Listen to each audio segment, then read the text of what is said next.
Live. Hello, everyone. Welcome to the Awesome Exiles Podcast. It's me, Corey, your host. You can find me on YouTube, on Twitch, and soon to be WeViddy. Awesome?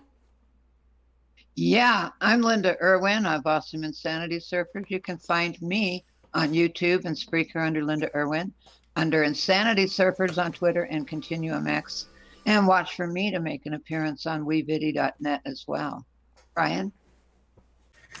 This is Doc Orion. You can find my works at my blog at eclecticforun.me. That's eclecticforun.me. And I'll also be debuting a channel on WeViddy soon.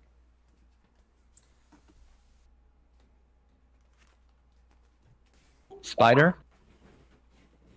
I am SpiderFan, the official NFL analyst for SportsCoastToCoast.com. SportsCoastToCoast.proboards.com, excuse me. You can find my work on there. I actually have the official NFL free agency thread up on there where I'm discussing the various signings that are happening at the current moment in time. And I will also be having NFL draft coverage there as well. And I will probably have a channel on WeViddy as well in the coming period of time. And we've also got our recurring guest, Ali, hanging out with us today. Want to hit us up? Hey, sup, I'm Ali, your Acid Bath Princess of the Darkness. I'm known as Ali the Zombie 13 on YouTube and a few other sites. I am also the developer of the website weviddy.net, so that's coming soon. Alright, so today's episode of the podcast, we're going to be discussing the creative process. How we all like to go about creating whatever the heck we create. Be that music, videos, artwork, coding, or somewhere in between. Who wants to start this off? I guess I can. Excuse me.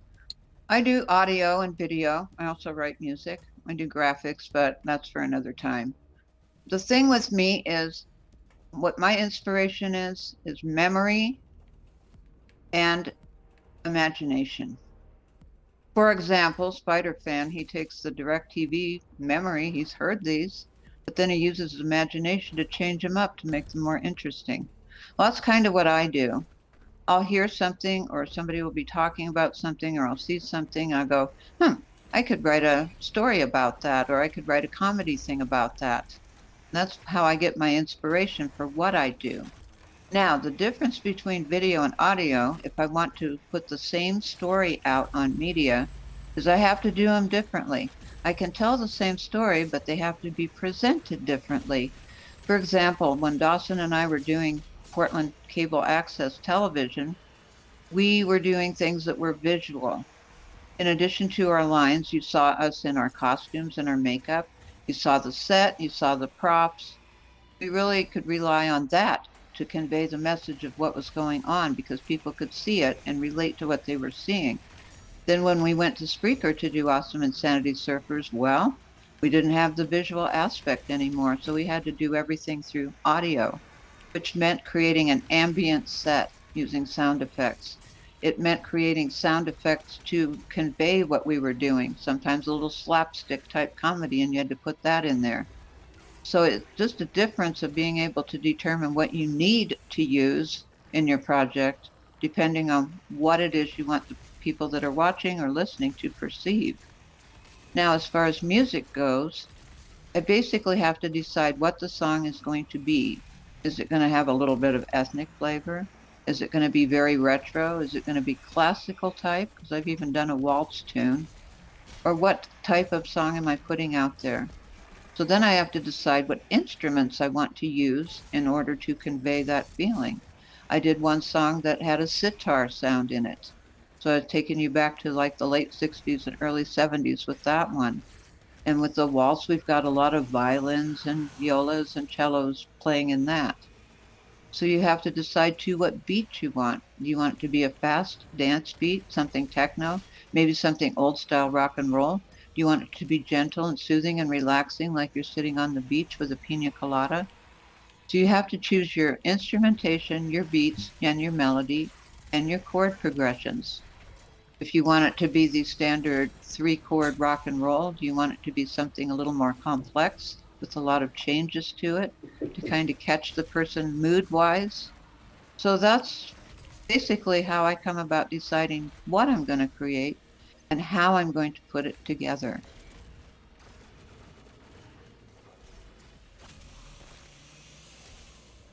Oh yeah, you do a lot of different things, don't you?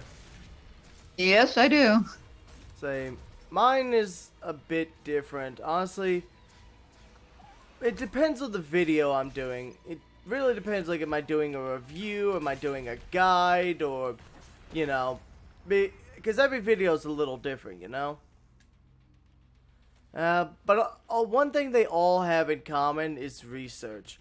I'm always having to do research either on the game or maybe I need to look up a mechanic, something that's relevant to the, what I'm trying to discuss. I also have to find the right music that fits. Most of the time I tend to use the game's own soundtrack for that, especially with like Zomboid, because it just feels right, you know? Mm-hmm. Yeah, and so I just do a lot of research. Let's see, then once I've got my topic of choice, then I'm going to basically record it. I'm going to basically sit down, record as much of it as I can, give me a good, in-depth understanding of what I'm trying to discuss.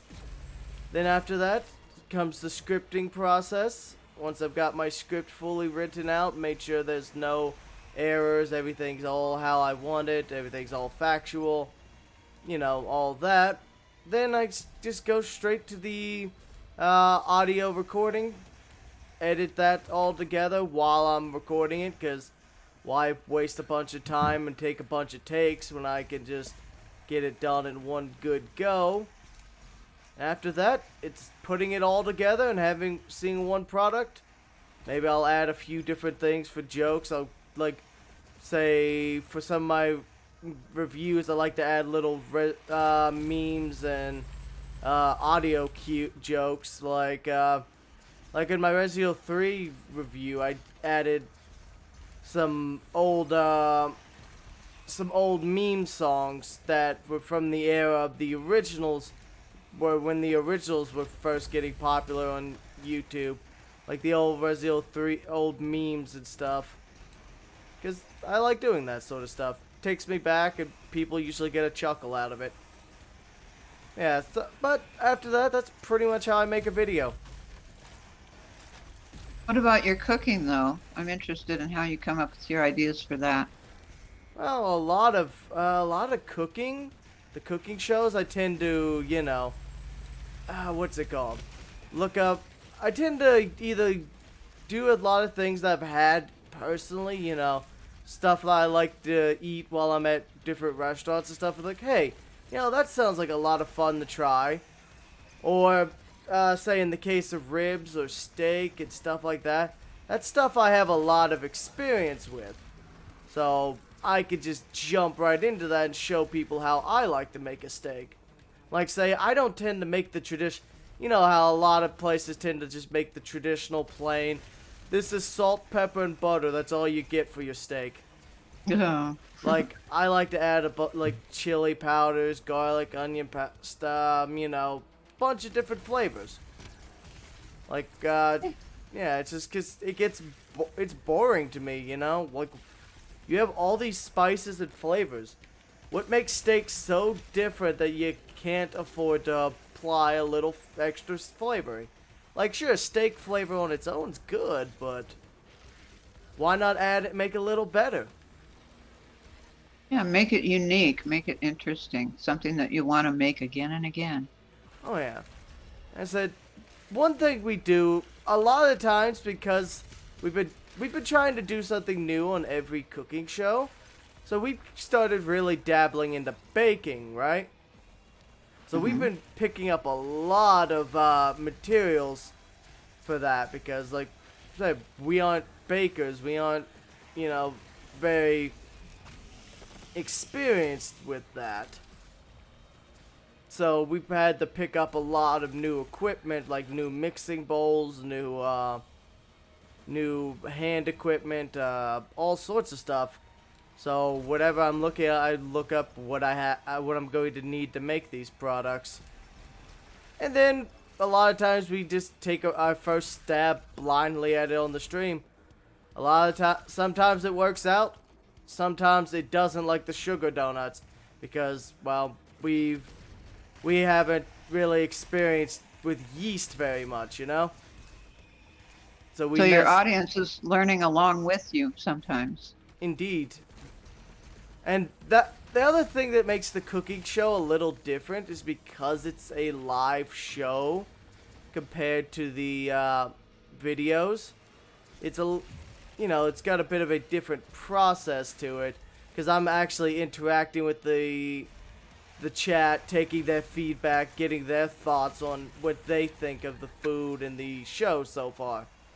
So it's a little fabulous. Yeah, it's a little bit different. I tend to work better in a live environment anyway. That's why I like doing these podcasts, because I could work with y'all and we could feed off of each other, you know? No pun intended. But that's pretty much my creative process, and I also do a decent amount of the title. Oh, another part, I tend to commission an artist for a lot of my thumbnails. So if not, I use Zara, and I make my own thumbnails for the videos. A lot of time, like with the Zomboid, I had Kato commissioned for the base of it, and then I edit it for every video I make on it, because I've been doing a lot of Zomboid content, as that's been my most popular videos. Well, hats off to Kato, because she did a wonderful job creating the avatars for us. Oh yes, she did the background art you see for this video, which is honestly fantastic. I love her work. I will never stop shouting her out. Okay, who's next?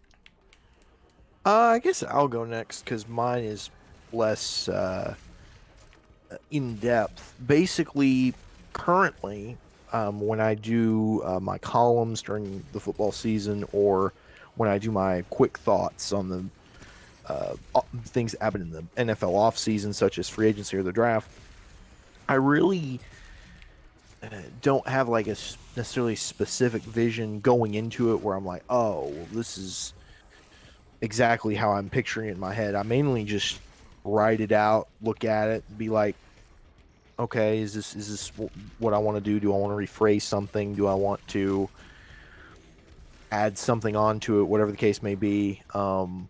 As far as the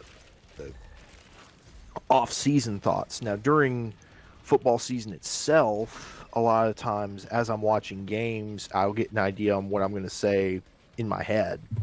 So, because there's a gap there, because obviously if someone is just signed or if someone's drafted, I don't necessarily have a whole lot of time to get my thoughts together unless I'm very much expecting that person to be drafted by that specific team, and that does happen occasionally, but more or less in a quick thought situation. Now, I'm just giving my immediate quick thoughts, but during the season, I'm watching the games on Sunday, Monday, Thursday, and because I end up posting Spire Fans Global Football on Wednesday, it gives me some time to sort of mull over things and get my final thoughts together. So a lot of the time when I'm looking at the screen, I'm looking at the games, I'm looking at where I'm writing just on the forum there and reading what I'm writing, a lot of times I'll have stuff just prepared in my head of what I'm going to say mainly. I mean, it flows out pretty easily, especially if I'm angry about something or I'm really passionate about what I want to say about something, or if there's just something that I think is interesting to say that flows out pretty easy enough. So that process isn't that difficult. And then same thing with my bit view content. The wonders of text to speech is, as far as the scripting process, which we already did a podcast on that, but interestingly enough, it ends up actually translating to this podcast as well, this episode, because mainly outside of the actual like video itself, which I have my custom still image that I create, which ends up doubling as the thumbnail, which ends up fitting what I'm picturing in my head up brilliantly, because I'm doing text to speech and I can basically make the speech pretty much perfect, or at least, you know, free as you're hearing with my voice right now, as I can really make it flow really nice. Ultimately, it sounds what I want it to sound like in my head. That's why I chose that text to speech voice, and ultimately why it ends up just working out really great for me anyway, because it doesn't take that long to produce and I can get the script done the way I want it done. And almost all those videos, I say almost all, in fact, all of them have pretty much panned out the exact way I thought they would in my head. And there are actually times where when I'm going into making those videos where I'm like, oh, well, I already know what the voice sounds like in my head. So that way, space things out, or the way I type it out, whatever the case may be, it can flow properly. And I can get what I said, what I want to say said. And obviously the same goes in the, as I said, in the written columns, and then obviously when that becomes speech. And then like on Zipcast and in those days, my older content where most people, or at least some of the people listening to this podcast might be familiar with me from, a lot of that was in my head ahead of time. I had an exact idea of where I wanted to go, and sometimes there would be editing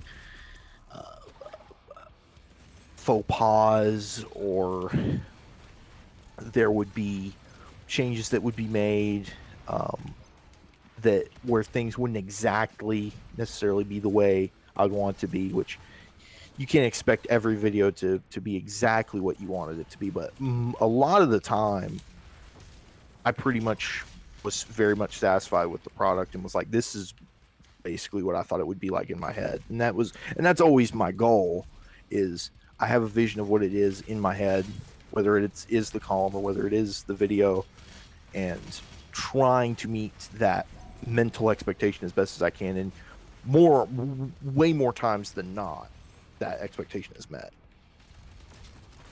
Okay, for example, with your videos, you said that part of it may not come out quite the way you want. Do you find it difficult to get it back in the direction that you were going, or is it hard to tweak it? The trick is with that stuff, it would always be technical issues. I mean, I would always try to get it back to what I wanted as much as possible. Like my I say famous in air quotes because it's not on the internet anymore, but it was on the front page of Zipcast for a long time. Like my Zipcast versus YouTube video. When I initially first recorded it, it didn't exactly end the way I was wanting it to, so I ended up having to do a lot of editing on that to get that to where I wanted it. And ultimately, I got that to a place where I was much more happy with it. And of course, now,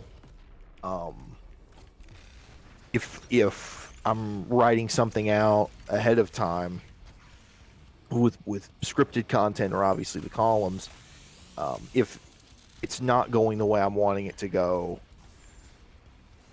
I just scrap whatever that chunk is and redo it. Which for my bit view content and my Sports Coast to Coast content, that's actually not that big of a deal. So I'm never like super frustrated. There were some times when I did the web of vlogs though, where whether it was a technical issue or whatever the case may be, when I would be disappointed about having to redo something or do another take on a video, because a lot of my earlier stuff was unscripted. So a lot of the time would just be me talking in front of the camera and then just editing it down from there. So trying to make that into a concise video would sometimes be tricky and time consuming. And then when I transitioned from mobile vlogs to Spire Fan On, which was my podcast style content, which then has transitioned into what I'm doing on BitView now, those were initially when it was my voice that it was unscripted, but either I would just do another take or I would try to outline as best as I could to where I wouldn't have those issues as far as it getting off track. A lot of the times if it's off track, I either redo that section entirely, or sometimes I would just end up redoing whatever it is and making sure that it's back on track. That's always something I've been determined to do. Well, sounds like structuring and scripting works best for you. I would say that it ends up yeah. I mean that certainly works well a lot of the time. At least an outline is a must. So you have an idea on what you're wanting to say and what you're wanting to do. Yeah, I find scripting's good so you don't just go in guns blazing. It's often because I know if I go into a topic I'm passionate about but I don't script it out, I can let some personal bias in on that sort of stuff, you know? Mm-hmm. So that's the other reason why I heavily script my reviews, is so I can make sure I keep those in check, and give a fair representation to my audience, because what they're expecting is an unbiased review, you know? Yes. Right. Yeah. Now me, I've had to do both. My 3 later shows, Crash Dystopia, Tom and Paul Off the Wall, those are scripted because a lot of Tom and Paul, it's all text-to-speech anyway. They're characters. But when I was working with Dawson on Awesome Insanity Surfers, that was improvisational like we did on television. And that can work too. I mean, if you connect really well with your partner or partners you've got on a skit, you just kind of know what the other character's like. You kind of get into their head a little bit and know what they're going to say and what you can say to trigger that reaction. So it works really well.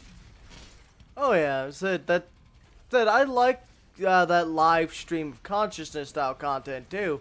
I find it works really well for stuff like this, stuff like hell, sometimes even let's plays, depending if the guy running the show's charismatic enough, you know. Mm-hmm. But yeah, it's like there's definitely good times and place for both of them. It really all depends on your personal strengths. Right. How about Allie? And ultimately, sorry, just to sort of wrap that up, as we talked about, what your vision is going into whatever you're doing. If you're doing a stream, obviously that's a more laid back atmosphere.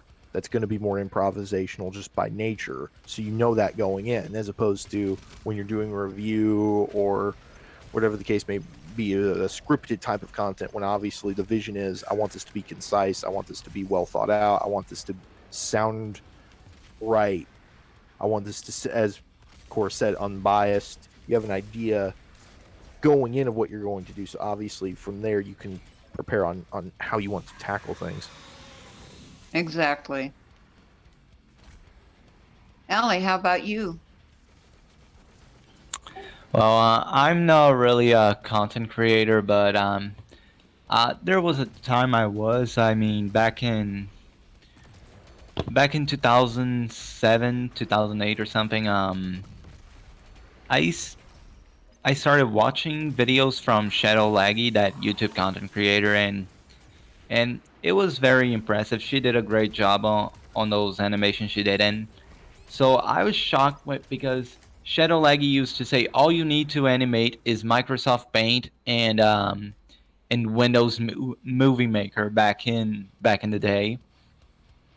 So back in 2010 or something, I decided to try I decided to try my hand at animating as well. I started using my uh, Macromedia Flash 8 to animate things, and it's helped me a long way because Flash is great to not only to make animations but also to create art because it's pretty easy to create vectorized art with Flash. And it's something that helps me to this day because to this day I'm creating icons for my website Wavity using Flash, and then I transform these icons into a format that never loses quality. So that era where I used to create videos was definitely helped me today. And there's also, but but in general, I don't think I can consider myself a content creator. My the time I spent creating these videos didn't last very long. I realized that animation was a very hard task. It usually took months to complete something, and then I never storyboarded anything. I never pre-planned anything, so I realized it wasn't really for me. These days, mostly, I make tutorials and edit videos, which is, I think, is much better suited for me because I don't like creating things.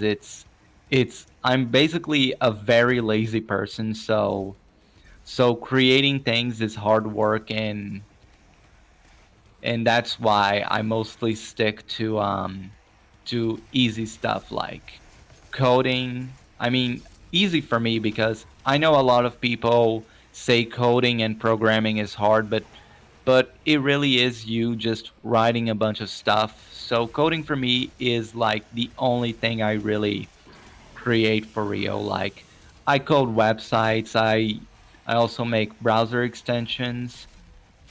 I also made yeah, I mostly make browser extensions and code websites. So coding for me is the main content that I create, and it's sort of it's sort of it's easy, but at the same time it's hard because you need to think about how do you want the final thing is how you want the final thing to look like. How do you want things to work? And things never really work the way you want, and you have to compromise for that. So there's that. Well, I'd say that creating a website that everyone can enjoy is just as important and just as much content creation as music, audio, video, art, anything. It's a final performance once you've completed it, right? Yeah, Plus, as said, you're giving content creation a home, so even if you aren't making a lot of content yourself, you're still furthering the goals of content creation. You're still helping the community make the stuff you and they want to see. yeah, I guess you could say that. I mean, in But a you, sense, you're Doc, putting the roof over our head. So yeah, I definitely concur with that. Um, well, I usually just create. I like to create articles about either Your, technical related articles or your I'm trying my nightmares. hand at. Yeah, I'm trying my hand at creating these narratives, and I'm trying to do audio visual work with them, where I write the article first, and then I try to make an adaptation in a video. But yeah, like Ali, I think I'm a little bit lazy because I really don't pump out an awful lot. Like for example, I've been working on a single project now for it's been like 6 weeks now. I'm 2/3 of the way through it, and that last third of the project, I'm like, all right, it's almost done, but do I want to sit down and give 3 hours of my time to do it right now? And yeah, when it comes to video, I've always been very interested in cinematography and 3D, but I feel I feel a little bit handicapped with my work because I don't do 3D like at all. I cut on a timeline. I can shoot video behind a camera pretty well. I mean, I can close my eyes and I can see the rule of thirds and the golden ratio in my head. I know how to make a nice looking composition, but I do feel a little bit held back when it comes to 3D because there's just some things that I can't incorporate into my works, and I feel like that kind of disappointed me or turned me off from it. So I'm mostly just doing writing now. I feel like it's my niche. I enjoy it the most. I feel like I have the most creative freedom over it. So yeah, as far as what I see going into a project compared to what I see coming out of a project, that really depends. Like, this project that I've been doing lately, mm, I'd say it was mostly predictable, but I've had other occurrences where I'll be scripting something and drafting it, and I have this narrative in my head, but when I put it to pen and paper, it's like, okay, this is almost what I had in mind, but it isn't quite there. It doesn't have all the substance that I can feel in me. I'm not sure how to translate exactly what I'm feeling to paper. And, well, frankly, maybe that is impossible. I mean, everyone has their own perspective, their own way of analyzing and experiencing something. So, I don't know, maybe the flaw is really just me either putting too much expectation or too little expectation into the process. But, on the note of video, I actually spent this past week, all week, creating videos back to back with my girlfriend because she's on the cusp of getting a promotion with her job, but she had to create some content, some sort of, I guess you could say, sort of like memes to sort of boost morale for the company and show some tips how to do certain things. And we were going in flying blind. There was no script, no order. It was, can I say the word, Core? Probably not, given you're going to make Linda's job harder with the bleeps. Bleeping. Yeah. It was a cluster fudge, we'll call it. It was a cluster fudge because I didn't just have to edit going in blind. We had to go in and re-edit, I think it was probably like 6 times. And what made it so difficult is I had an audio track that I cut specifically with a certain timestamp in mind. So this wasn't just a matter of going in and moving some clips around on a timeline. This was re-editing the audio, changing the composition of the video. I was working with like 5 or 6 different tracks on top of each other. My computer sounded like he was gonna have an aneurysm in front of me, and yeah, it was terrible. I wouldn't really say that was. We had a fairly decent idea of what we wanted the video to come out like, but I feel like the people passing on the content to us, like we had these faces to put over an intro, and we casted this guy to like narrate the voices for us. This real professional sounding voice artist. He was amazing, and we'd have to keep going to this poor guy saying, "Oh, they gave us more pictures of more agents. Could you please go back and say this?" And this person was getting confused and getting names wrong because he was reading so many different names, and he was pretty bad. But overall, I mean, we got it to about what we wanted it to be in the end. But on the note of scripting and just consolidating your ideas, I can't stress how important that is because this project could have been done in a day with better circumstances. I experienced that with the Nat Geo Wild video I was commissioned. The director would change their minds, decide, well, I need this part to be a little shorter, and can you add this picture into this scene? And yeah, I re-edited that thing at least a dozen times before it was perfect. Oh my. Yeah, the hardest thing with me with doing this is always the audio because audio is kind of a second or third thing for me. I'm okay editing audio, but once I have something arranged the way I like it and then I'm told I have to change it, that's where I really start to run into complications. Yeah, editing hear ya. audio can be really, really, really tricky. Yeah. As someone who did podcast style content, trying to to edit that can just be a real pain if you're not either fully prepared or have the right software to do it.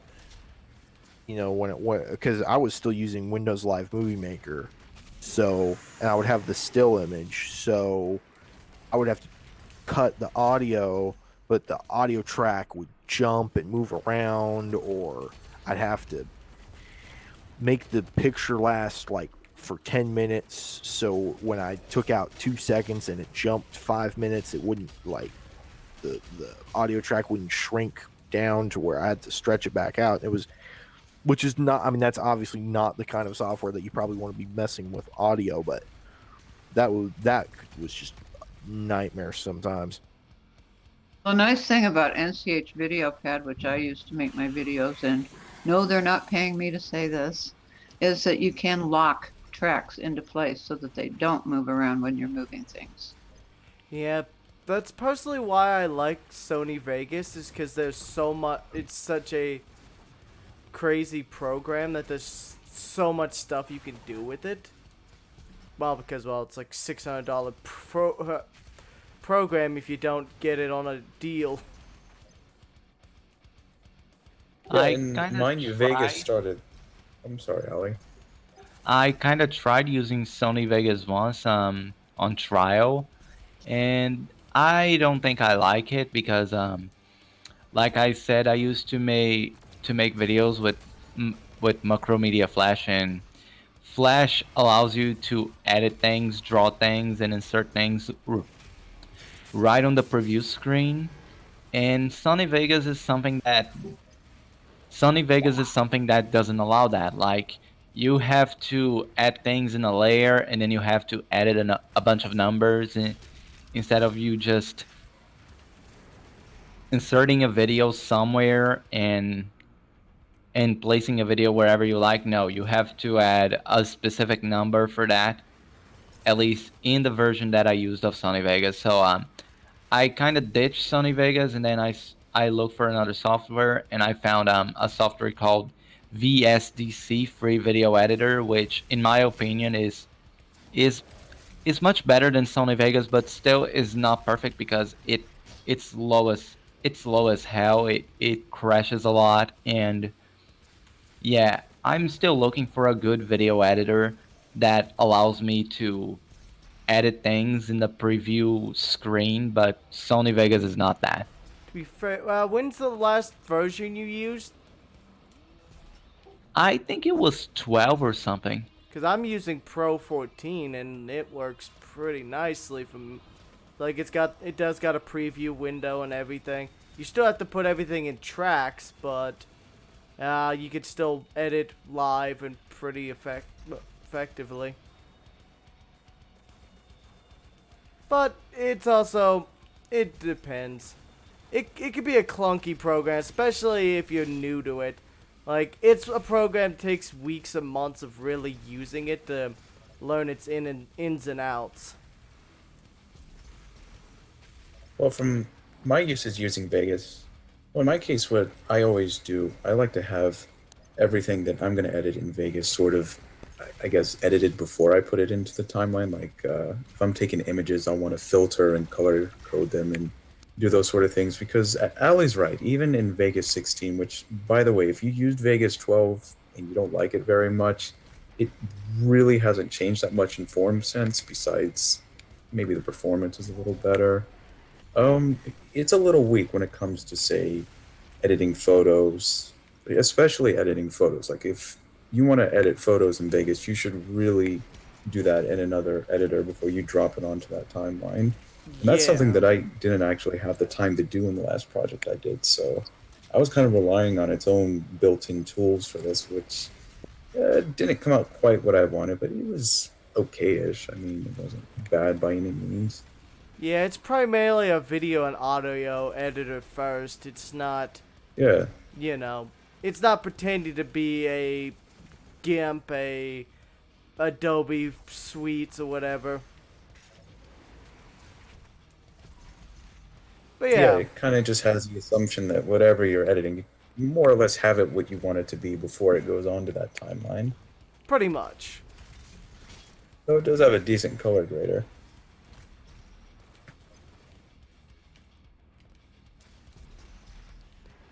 But yeah, so what else?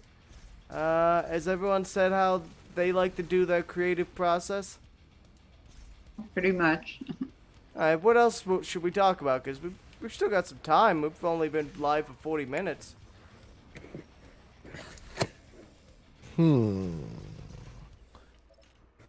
Well, I guess I have a question for you.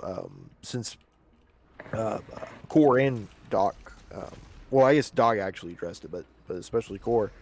Um, as far as when you create your content, do you have a vision of what like the review is going to look like in your head before you do it, and then you're trying to aim for that as best you can, or not really? Not really, as I said, because the way a review works, you have to experience the game before you can actually put Well, all even your like after you words. experience the game, like you play the game, so you kind of have an idea at that point what your thoughts are. Like you kind of have an idea of this is what I want to say in this review. This is how Like, I want to, and this is how I want to say it, even before the script writing process. not really. Honestly, I find my thoughts come out best during the scripting process. It's like I start getting what I really want to do and what I really think of the game fully out there while I'm scripting.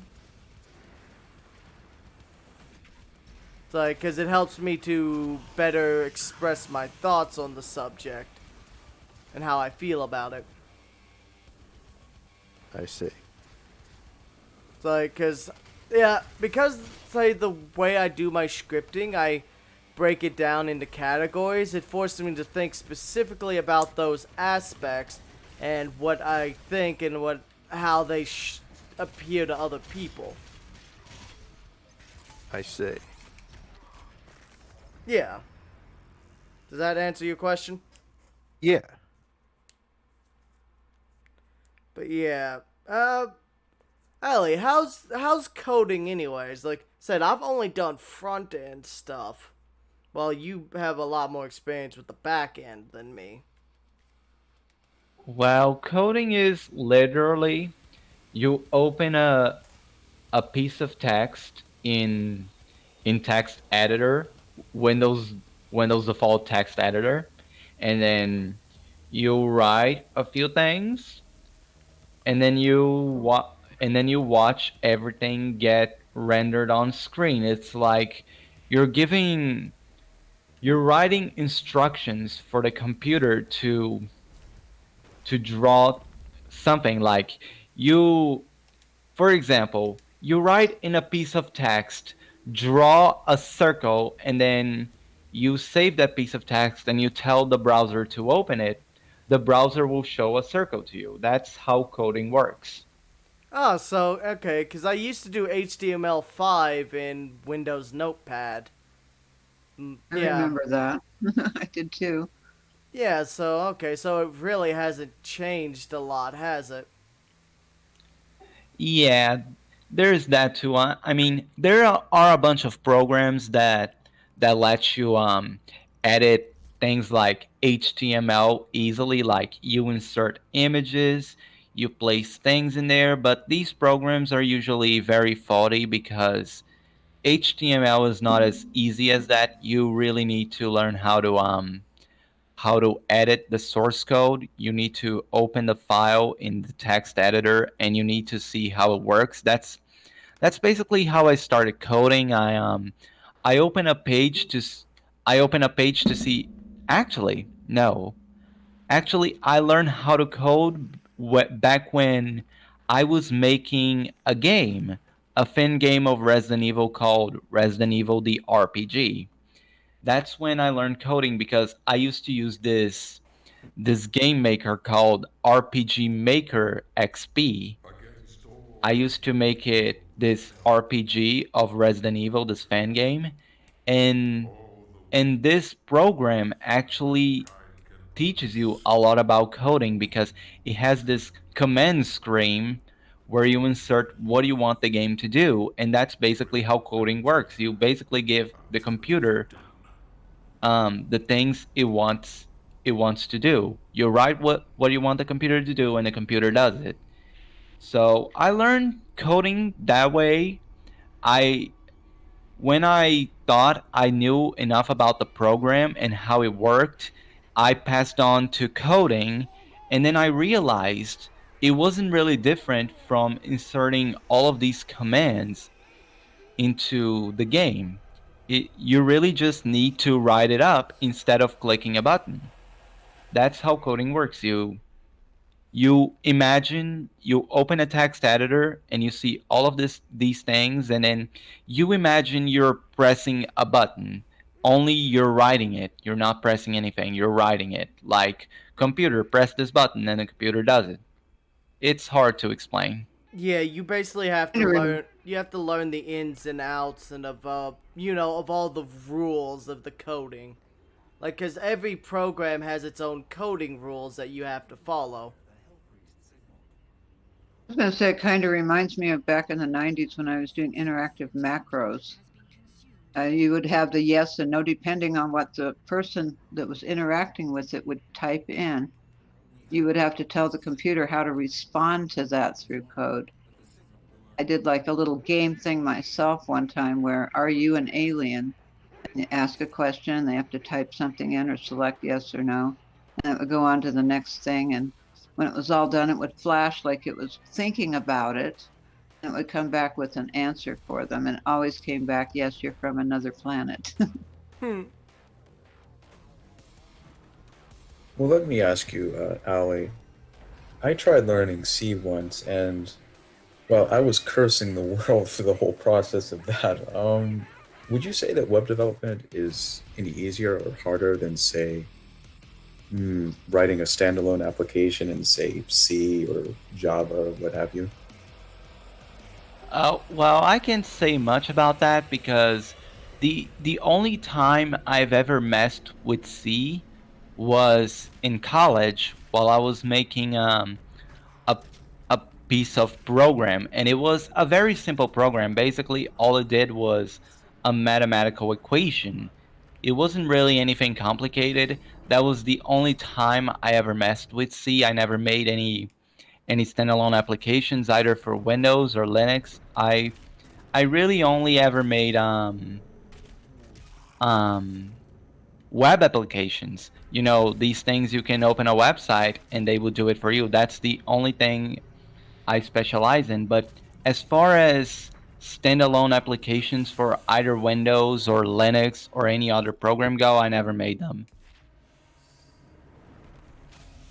Fair enough. I'd say you probably saved a lot of pain then.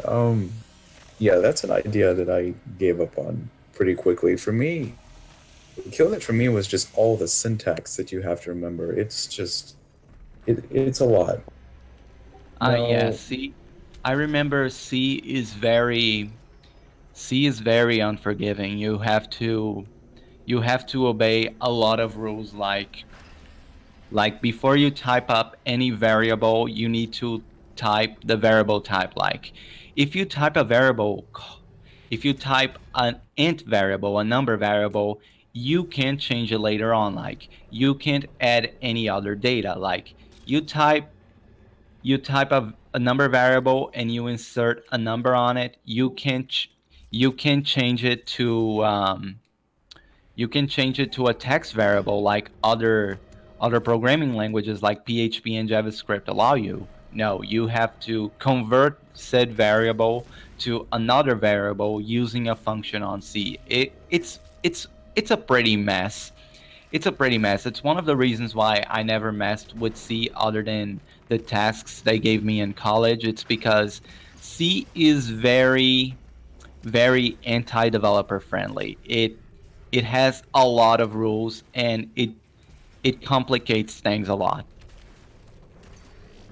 Yeah, the only other coding language I have any experience with at all is Lua, which Lua is it's a weird program. It works, but I could just never really wrap my head around it very well, you know? had issues with JavaScript. That was difficult for me. I preferred plain HTML. Same. Oh yeah. Well, surprising as it is, JavaScript might as well be the easiest programming language as far as the ones that I have tried to code in. JavaScript has been the easiest one. The hardest ones by far has been C, and I think I don't remember the other ones, but yeah, C is definitely one of the hardest ones to code for. The easiest ones would be, in my opinion, JavaScript and PHP. So what My husband Yeah, used to the code in BASIC. He didn't like that either. only experience I have right now is basically just writing CSS. But CSS is so easy. Oh yeah. Yeah, it was a gentle learning curve. I mean, I'm still learning, but like, I have this self-hosted WordPress right now, which I wanted to create something that was kind of my own to host my blogs on. I was tired of just using free templates, so I took a theme. It was a pre-built theme, the 2011 default theme, and I gave myself some simple objectives like make it mobile responsive, give it a responsive menu when the screen gets small enough, or style it a certain way, give it gradients, change the buttons. It was a pretty elementary thing to do, but I don't know. I kind of surpassed my expectations because I really like how this thing looks, but I don't know. I'm starting to feel my limitations a little bit. Like aesthetically, I like it, but there's things that I want to change that I don't quite know how to change yet. I feel like I need to start brushing up more on HTML and PHP because, for example, the field boxes, I really don't like using browser native field boxes. I'd really like to be able to write those from scratch or have like live updating JavaScript elements, which not a whole lot, but like notifications and just things that change dynamically without reloading the page. It's just, it adds up over time. Yeah. My advice for people who want to learn coding is that you just need to think like a machine. Like, if you want the computer to say, for example, say a thing on a page using JavaScript, for example, you say, you go to Google and you type up, how do you make JavaScript show this thing up? And then probably Stack Overflow will show you how to do it. And then you go there and you see how to do it, and then you try to replicate it. At least that's how I learned how to program in the first place. Now with HTML, it was a matter of repetition. You use those commands. I taught myself that pretty much the way Allie's saying. You look it up and see how to do it. But if you do it enough times, it's stuck in your head and you just know how to do it. After that, it becomes easier. Yeah. Yeah, and on the note of Stack, I would say that's about 30% of how I got this website done. So yeah, I definitely do resonate there. Yeah, a lot of engineering and programming and stuff like that. You'd be surprised how often the answer is Google it and see what comes up.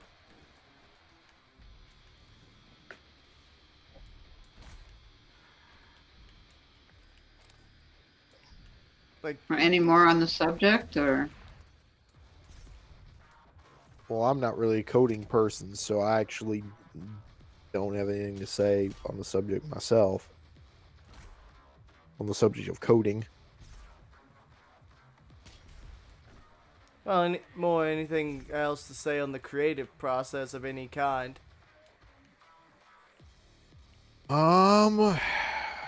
Trying to think. I mean, I feel like I pretty much said what I wanted to say as far as the creative process is concerned, as far as the whole what you picture in your head and trying to get that as close as possible.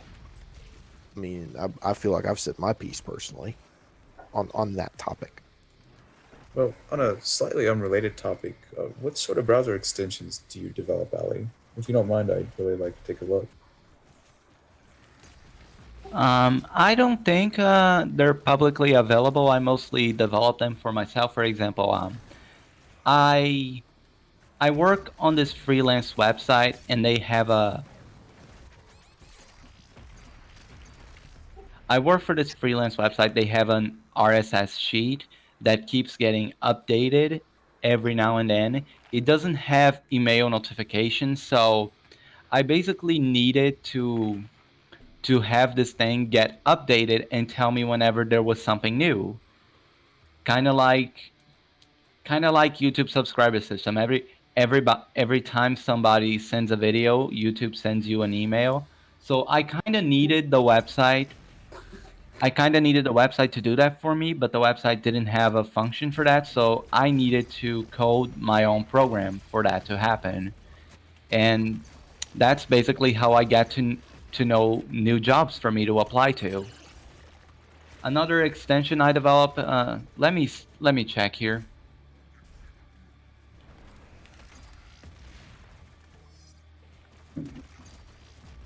So if I understand correctly, you added RSS indication to a site that didn't actually natively support it.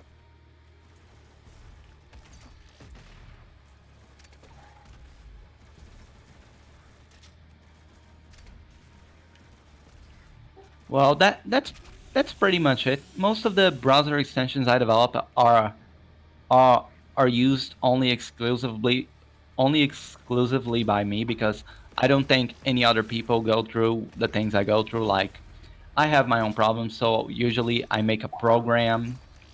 I usually make a program to fix something I think can be easily fixed, like something that gets repeated a lot. Like, you imagine, oh, I have to go into this website, then I have to update it, then I have to go back to doing my things, then I have to go to this website, I have to update it, look it again, and then you just keep doing it over and over and over and over again.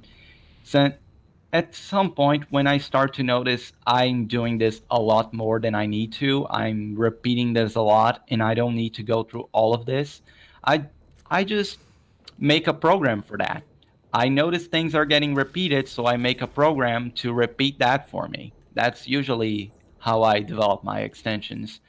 There's there's some extensions I use for this job thing I just mentioned. There's an extension I also use for Picardo whenever somebody is having a stream, then I go there and watch it.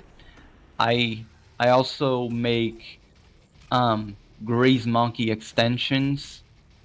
For example, I make extensions to get rid of websites that have these these. Are you leaving the website? Do you want to continue browsing the website? And I'm like, no, just take me out of this website. I want to leave. And there's also, you know how YouTube has that thing where you're watching a video and suddenly YouTube stops the video and says, "Hey, are you still watching?" And like, yes, I'm still watching it. Yeah. So I make an extension. I made an extension, like a very simple program, to detect when that happens, when YouTube shows that annoying message, and automatically click yes for me. Hmm. So pretty much just very Well, that's really interesting. functionality-based things you do. Yeah, usually the extensions I make are just easy solutions for easily solvable problems that I don't want to bother on doing. Like I said, I'm very lazy. Hey, but as the phrase goes, hire a lazy person to do a job, they'll find the easiest way to deal with the problem. And hey, you've thoroughly dealt with the problems. Yeah, I mean, developing your own tools for your own workspace.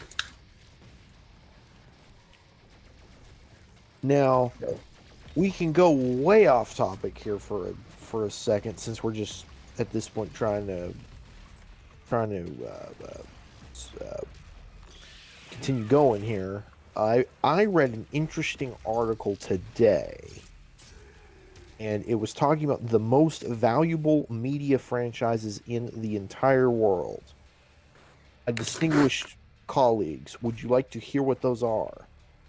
Yeah. Yes. Sure, so All right. see if anything surprises me. All right. I want everyone to take a guess on what they think the largest media franchise in the world as of March 2021 is. And this is lifetime sales as far as merchandise and movies and just and whatnot. Disney.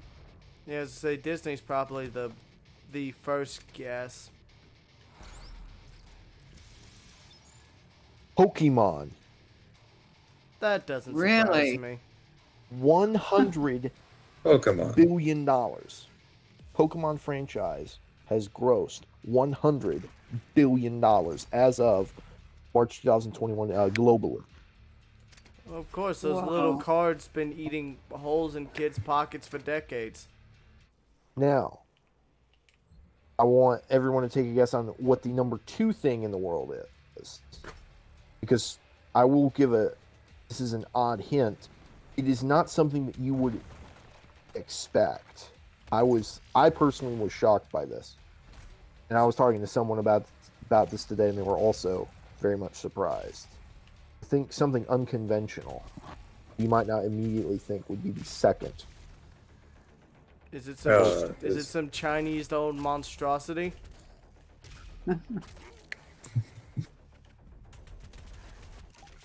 Hello Kitty. No, Okay. that honestly doesn't surprise me, given that it's a stupidly large series in Japan.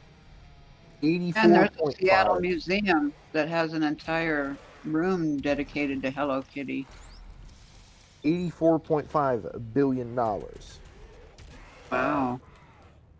as of March 2021. And this is safe betting sites where these numbers came from. The original article was on AnimeMojo.com for those that would want to look at these numbers themselves. Number 3, Winnie the Pooh. Huh. See, I told you it'd be China. I can believe that.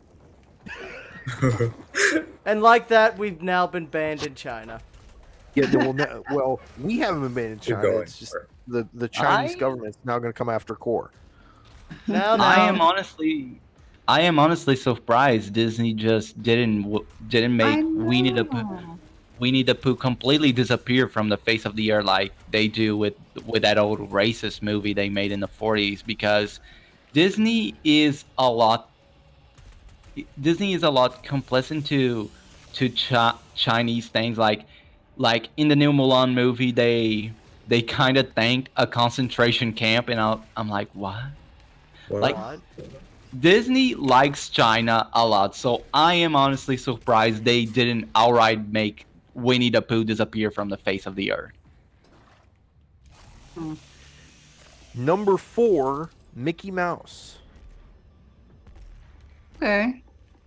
Yeah, granted. Number 5, Star Wars. Star Wars should have been number 1. A lot Well, I better also than thought it them. would have come before Mickey Mouse. Yeah, I think Well, so too. here's the Definitely thing. before Hello Actually, Kitty. Star Wars used to be a lot more valuable. Then Kathleen Kennedy almost killed the brand. Yeah, Star Wars, due to its mismanagement.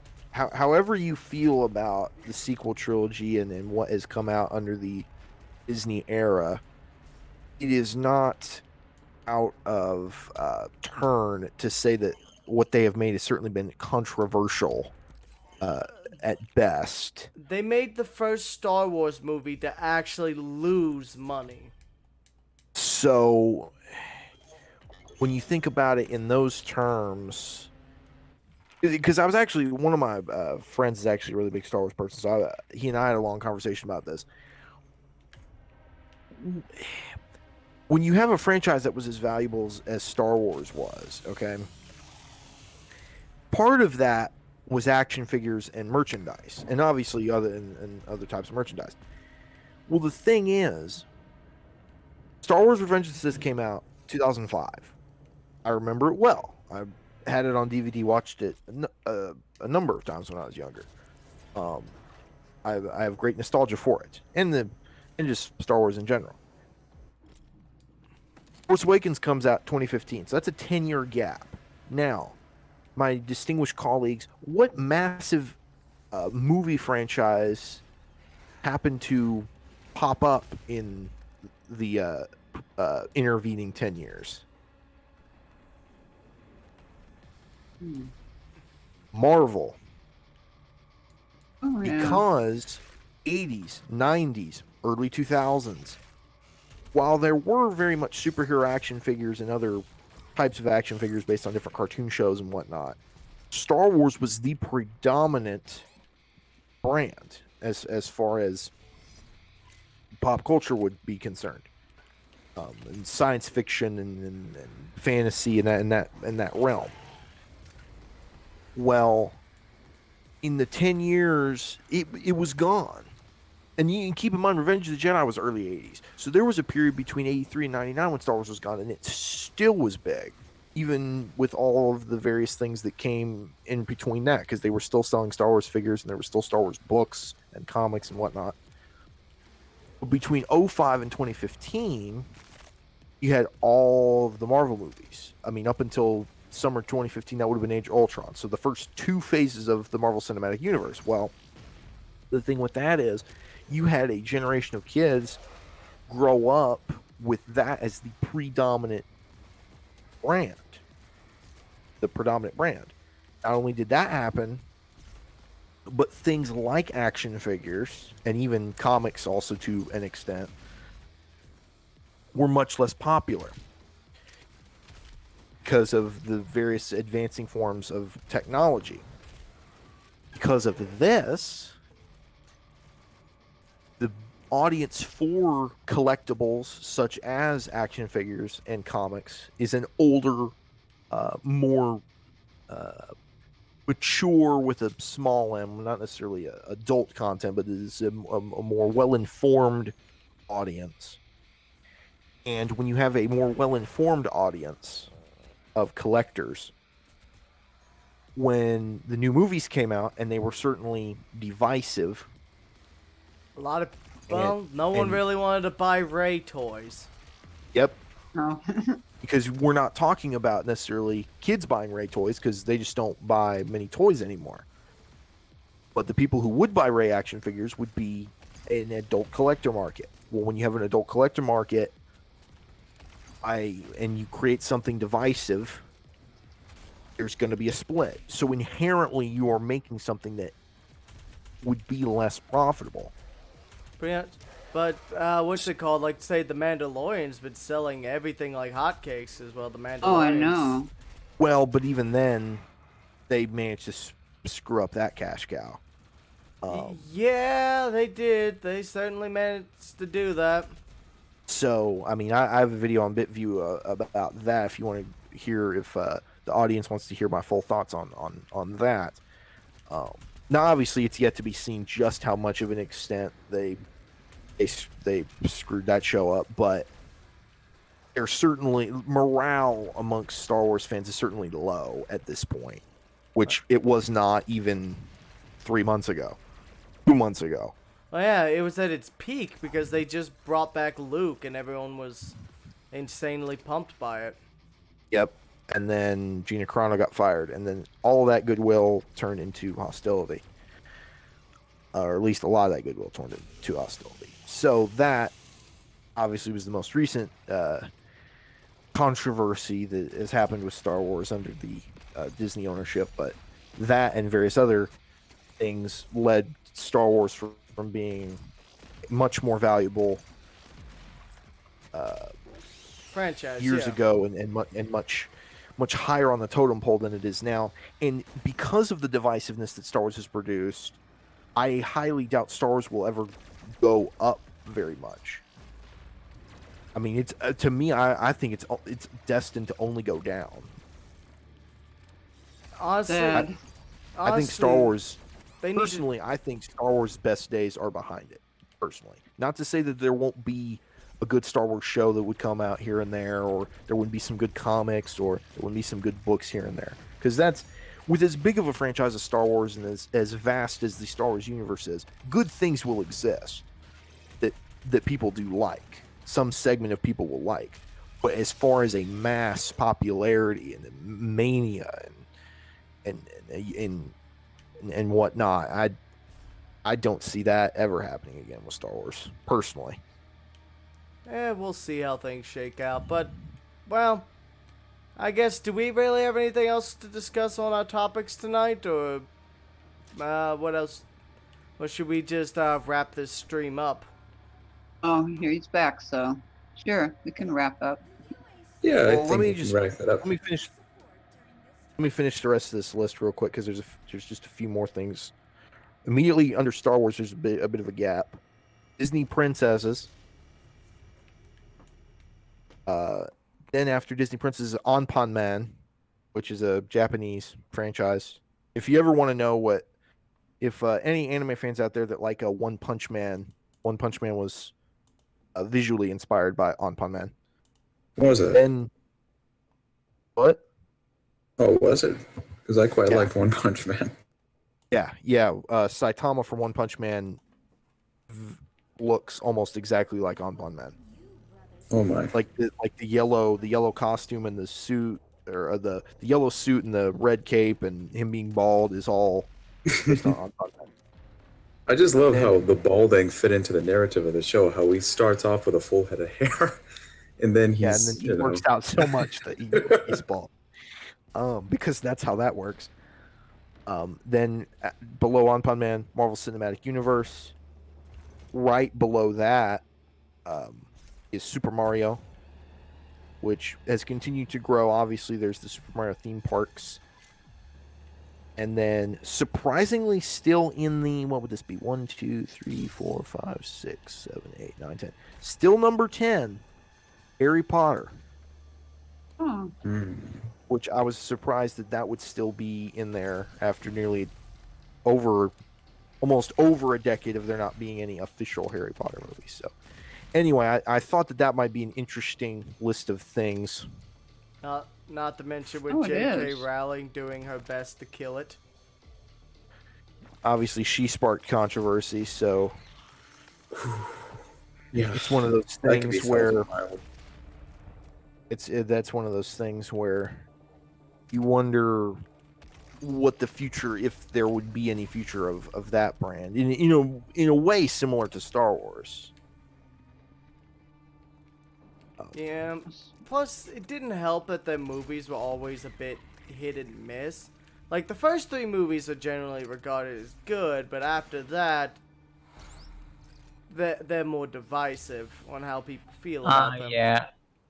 I remember I used to watch the first two movies way back then. I thought they were great. And then we got into the third movie and I was like, what is this? Why is everything all suddenly dark and gritty and depressing? What is this? I think Like, that's it when was they a first changed directors. Yeah, it was a complete shift in tone, and I remember not liking it very much, so I dropped the series then. Yeah, and as the books went on, they started getting more and more dark and gritty. Like, they kind of lost their whimsical, fantastic nature and kind of just went dark and edgy at times.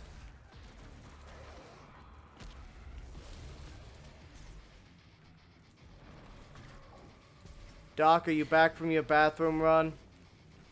Oh yeah, I've been. Oh. Yeah, I'm right here for it. Before the stream started, Core was discussing, and then we were discussing internet issues. And internet issues are not fun at all. And they're really can be a real pain to deal with, because when you lose your internet, you lose your mind. When you lose your mind, you lose your marbles. When you lose your marbles, you trip on those marbles. When you trip on those marbles, you slip and fall. When you slip and fall, you break your nose irreparably. And when you break your nose irreparably, you smell through your eyeballs. Do not smell through your eyeballs. Instead, listen to the Awesome Exiles Podcast. He says eyeball as he says Outros. he says I'm eyeball Spider-Fan. as soon as I I'm- rip out a Cacodemon's eyeball in game. That's funny. I am Spider-Fan, Really? the Yeah. official NFL analyst for Sports Coast to Coast. You can find the official NFL free agency thread on sportscoasttocoast.proboards.com right now, and I will also be covering the NFL draft here in April. And I will continue to be making stuff on BitView as well, as I've been meaning to get back on BitView and posting some more content on there. So I will try to do that for the next podcast next week. I'm Spider-Fan on BitView. Linda, Awesome Insanity Surfers on YouTube and Spreaker. You can find me under Linda Irwin. You can also find me on Twitter at Insanity Surfers and at ContinuumX. And watch for me soon to be coming to WeViddy.net.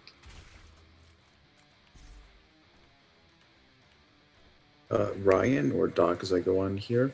You can find my work on my blog at eclecticforun.me, and I'll also be opening a channel soon on WeViddy. And as a PSA, please install a feed reader to follow your favorite bloggers, or I will banish you to Vidly. Ooh. And well, this has been Corb. As you already know, I'm on YouTube, I'm on here.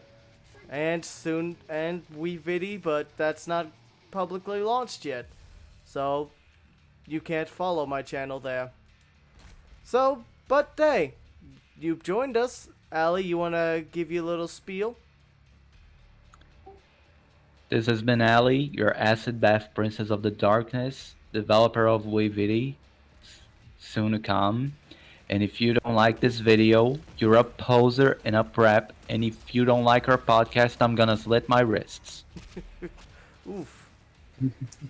Man, there's more edge there than a 90s new metal band. Or on Malicious's channel. Because I'm gothic. But yeah, that's it. I hope y'all enjoyed our podcast. We'll see y'all next week. Hopefully we'll have another couple of topics that y'all find interesting. Peace out. See ya. Take care. Peace. Bye-bye now.